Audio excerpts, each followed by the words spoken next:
Aujourd'hui, on va jouer les détectives et démêler le vrai du faux sur les conseils santé qu'on entend partout. Préparez-vous, car on va déconstruire 10 mythes tenaces qui pourraient bien vous surprendre. C'est parti pour notre vérité ou mensonge spécial santé. Premier mythe.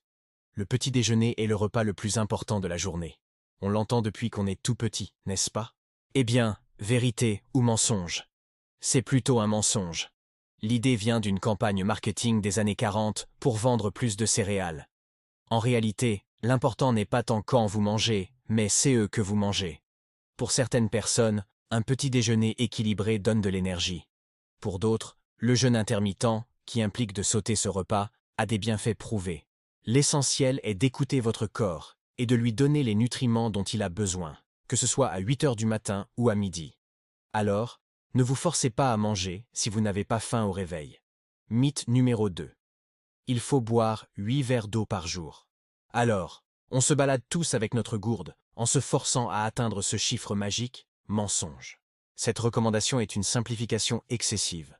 Nos besoins en eau varient énormément selon notre âge, notre niveau d'activité physique, le climat. Et n'oubliez pas que l'eau ne vient pas que des verres que vous buvez.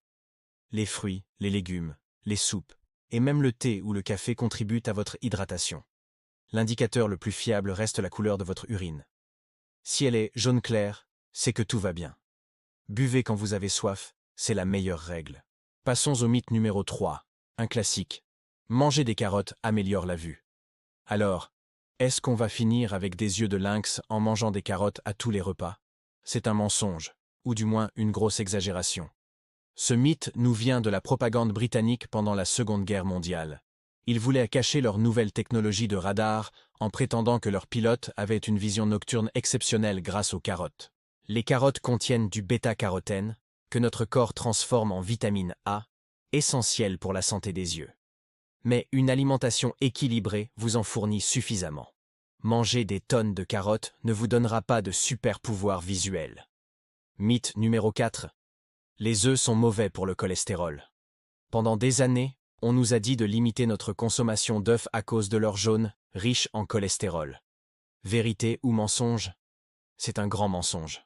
Des études plus récentes ont montré que pour la plupart des gens, le cholestérol alimentaire a très peu d'impact sur le cholestérol sanguin. Notre foie produit lui-même la majorité du cholestérol dont notre corps a besoin. Les œufs sont en fait une source incroyable de protéines, de vitamines et de minéraux. Alors, n'ayez plus peur de vous faire une bonne omelette le matin. Mythe numéro 5, celui-ci va vous intéresser.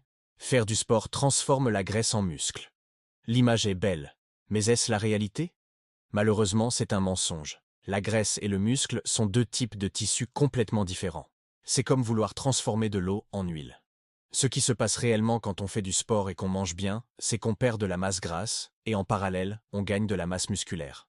L'exercice, surtout la musculation, stimule la construction de fibres musculaires, tandis qu'un déficit calorique aide à brûler les graisses stockées. Les deux processus se produisent en même temps, mais l'un ne se transforme pas en l'autre. Allez, on est à la moitié. Mythe numéro 6. Manger tard le soir fait grossir.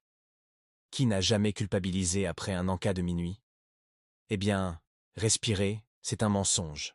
Ce n'est pas l'heure à laquelle vous mangez qui compte, mais le total des calories que vous consommez sur 24 heures.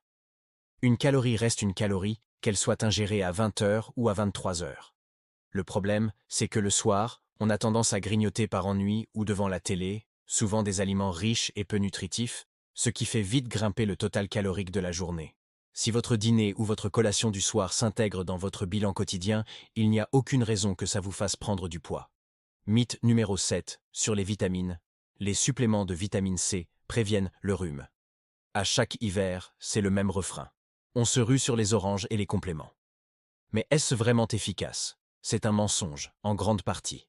Des décennies de recherche ont montré que pour la population générale, prendre de la vitamine C tous les jours ne réduit pas le risque d'attraper un rhume. Ça peut, chez certaines personnes, réduire très légèrement la durée des symptômes, de l'ordre d'une demi-journée peut-être. La vitamine C reste essentielle pour le système immunitaire, mais une alimentation riche en fruits et légumes suffit largement. Pas besoin de se gaver de pilules. Mythe numéro 8. Pour les sportifs. Il faut s'étirer avant de faire du sport pour éviter les blessures. C'est un rituel pour beaucoup, mais est-il fondé? c'est un mensonge. Les études montrent que les étirements statiques, c'est-à-dire maintenir une position pendant 30 secondes avant l'effort, peuvent même diminuer la performance et n'ont pas d'effet prouvé sur la prévention des blessures. Ce qui est vraiment efficace, c'est un bon échauffement dynamique. Des mouvements qui préparent le corps à l'effort, comme des montées de genoux, des talons-fesses ou des rotations des articulations. Gardez les étirements statiques pour la fin de la séance pour améliorer la souplesse. Mythe numéro 9. Le sucre rend les enfants hyperactifs. Tous les parents le redoutent après un goûter d'anniversaire. Et pourtant, c'est un mensonge. De nombreuses études en double aveugle, où ni les parents ni les enfants ne savaient s'ils consommaient du sucre ou un placebo, n'ont trouvé aucun lien entre le sucre et le comportement hyperactif. L'excitation des enfants lors des fêtes est bien plus probablement due à l'environnement stimulant, au bruit, au jeu et à la présence des copains qu'au gâteau lui-même. C'est souvent l'attente des parents qui leur fait percevoir une hyperactivité qui n'est pas directement liée au sucre. Et enfin, notre 10e et dernier mythe, le gluten est mauvais pour tout le monde. La mode du sans gluten a envahi les supermarchés. Est-ce justifié? C'est un énorme mensonge. Le gluten est une protéine présente dans le blé, l'orge et le seigle. Il est problématique uniquement pour les personnes atteintes de la maladie cœliaque, une maladie auto-immune, ou pour celles qui ont une sensibilité avérée au gluten. Pour la très grande majorité de la population, le gluten ne pose absolument aucun problème. Au contraire, les produits céréaliers complets qui en contiennent sont une excellente source de fibres, de vitamines et de minéraux. Se priver de gluten sans raison médicale peut même conduire à des carences. Et voilà. On a fait le tour de 10 mythes santé qui ont la vie dure. J'espère que cette vidéo vous a éclairé et vous aidera à faire des choix plus informés pour votre bien-être. Le plus important est toujours de garder un esprit critique, de varier son alimentation, de bouger et surtout d'écouter son propre corps. Si vous avez des doutes, parlez-en à un professionnel de santé, c'est la source la plus fiable.